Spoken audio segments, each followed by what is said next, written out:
Асқар тау алып көкжиекке телміріп тұрды. Шыңындағы қар күндізгі күннің астында жарқырап көрінді. Үш дос үшін бұл мақсат, сын, арман еді. Салмақты жоспарлағыш арман бейтаныс тылсым күшке тартылды. Көңілді, оптимист аяулым шытырман оқиғаларды аңсады. Күшті, сөзге сараң Ерболат өз шегін сынағы келді. Олар бірге таудың үніне жауап береді. Достар карталар мен сызбаларды зерттеп бас қосты. Әрқайсысының өз рөлі бар еді. Ұқыпты, ұйымдастырушылық қабілеті бар арман жабдықтарды жинауға жауапты болды. Ол арқандарды, балталарды және жылы киімдерді жинады. Тәжірибелі жол көрсетуші аяулым жер бедерін зерттеді. Ол бағдарларды жаттап, жолдарын картаға түсірді. Олардың тасы Ерболат физикалық дайындыққа көңіл бөлді. Ол ең ауыр жүкті көтеруге дайындалып, күшін шыңдады. Олардың ортақ арманы дайындықтарын одан әрі қыздырды. Олар жолға шыққанда ауада шытырман оқиғалардың иісі сезілді. Арқаларындағы ауыр сөмкелер таныс сезілді.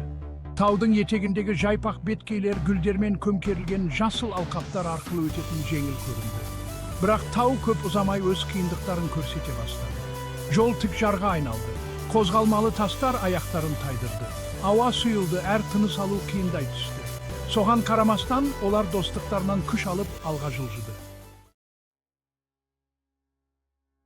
Күн батып тау бөктеріне ұзын көлеңкелер түсіре бастағанда, олар алғашқы нақты кедергіге тап болды. Алдарынан тік жартас пайда болды. Ол қорқынышты кедергі еді. Аналитикалық ойлау қабілеті бар арман тез арада жоспар құрды. Күшті Ерболат арқанды бекітіп, сенімді тірек жасады. Епті жылдам аяулым ең алдымен жартасқа өрмеледі. Жоғарға көтерілген ол арқанды бекітіп, заттарын көтеріп, содан кейін достарына көмектесті. Сенім мен достықтан туған бірлескен жұмыстары оларды қиындықтан алып шықты. Олар неғұрлым биікке көтерілген сайын көріністер таңғажайып бола түсті. Төбелер аспанмен астасқан қар басқан шыңдардың көрінісіне айналды. Төменде әлем жасыл және көк түстермен безендірілген кілем сияқты созылып жатты. Түнде жұлдыздар жазықта көрінбейтін жарықпен жарқырады.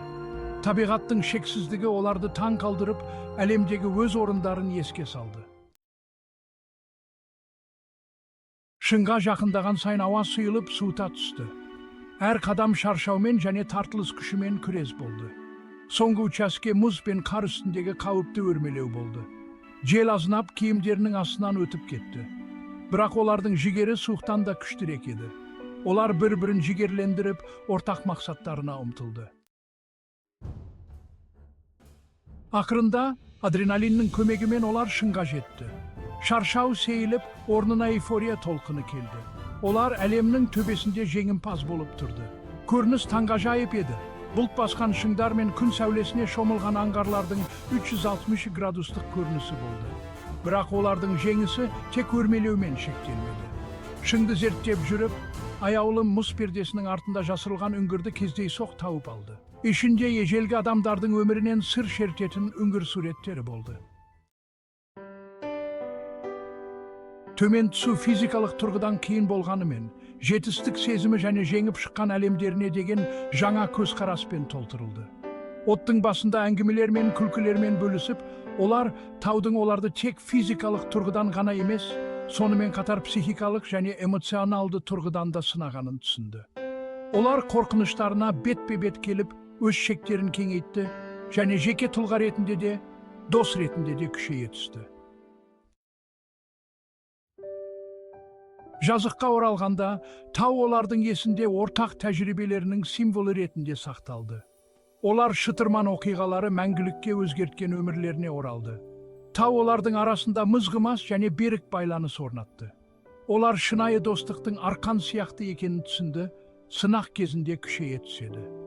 Және олар жан дүниелерінің тереңнен шыққан сеніммен шытырман оқиғаларға қайтадан бірге жауап беретіндерін білді.